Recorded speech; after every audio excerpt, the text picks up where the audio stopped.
Journey this season, we are very clear that this is going to be process oriented. It's a very loud and clear message. Play fearlessly is a very loud and clear message. Today, I just want to point out one thing.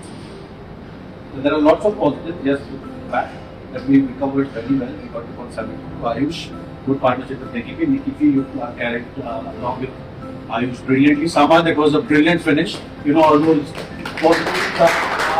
something which we have to carry along in the season. How do you get out from here? There's only one way of getting out from here.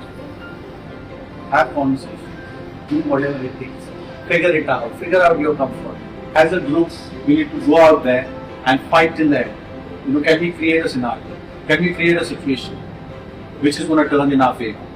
The energy, everything needs to now go up from here. Let's charge. Let be us. Let's be free.